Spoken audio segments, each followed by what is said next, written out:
U.S. Senate against Elizabeth Warren. Now, now some of you know me from me suing the SEC because of gross government overreach. 75,000 token holders came together with me and we beat the SEC. Now, people ask me, why am I running? Let me tell you, I'm from a place called Highland Park, Detroit, one of the most violent neighborhoods in America for the last 40 years. A single mother on welfare and food stamps who struggled to put food on the table. And I'm telling you, I listened to my mother cry at night on the nights that she couldn't put food on the table. And I experienced that kind of pain, and I experienced that kind of shame that she had. So when you look at me, I vowed to break that cycle of poverty, and I worked very hard, and I did it. So when you see me, you're looking at the living embodiment of the American dream, and I see it dying before me. Now, my foray into crypto is very personal to me. My mother on welfare, we didn't have basically direct deposit. She got a hard check.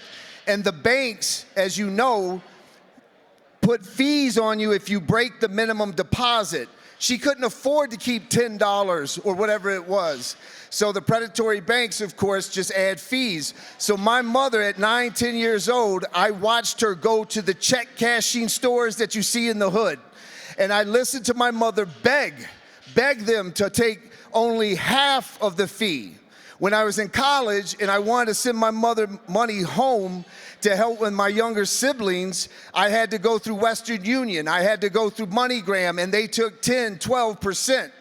And so that was my first introduction to financial services in America. When I read the Bitcoin white paper in 2016, I thought of my mom, and I thought, wow, you can eliminate the predatory actions of the bank. You can eliminate the MoneyGrams and the Western Unions. And to me, it became uplifting. I thought about capitalism and how freedom could be spread across the world. Now, my opponent has a bill that bans Bitcoin self-custody and crypto in the United States of America, okay? Now, I want you to ask yourself something. With illegal immigration, with the debt crisis where half Americans don't have $500 set aside in case of an emergency, with the opioid crisis, with income inequality. Why? Why is Elizabeth Warren running on an anti-crypto platform? And I'll give you the answer. 12 years ago, she said that she was going to Washington, D.C. to hold the bankers accountable. She was outraged that no banker went to prison from the 2008 financial crisis. Well, fast forward a decade, who just wrote her bill? Jamie Dimon and the Banking Institute wrote her anti-crypto bill. So she is the epitome of Washington, D.C. You go to fight the bankers, you can't beat them, so you join them and you become their #1 lobbyist. Listen, I know some of you think that she is entrenched Washington, D.C. elite and she can't be beat. She can be. I'm not the only one who believes that I can beat her. I put $500,000 of my own money to start this campaign because I know I can beat her. Now, I can't self-fund the entire thing and I'm gonna need some help. But you wanna know who else believes I can beat her? Elizabeth Warren, because since I announced, she has emailed 5 times. She's got senators from Connecticut saying, this guy, John Deaton, is a problem. Fox Business did a segment that was called, Why is Elizabeth Warren so scared of this new guy, this unknown person? If I could fund it, I would. So my reason I'm here is I can't do it alone.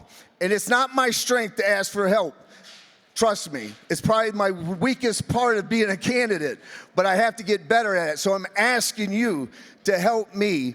If you go to John Deaton for Senate and make any donation you can, she won't outwork me. I promise you that.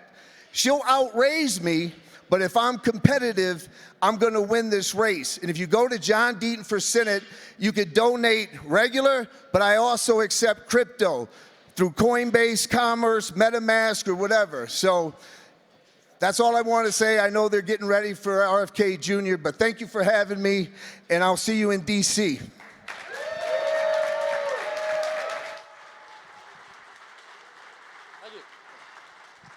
Thanks so much, John. Thank you for being here. Thanks.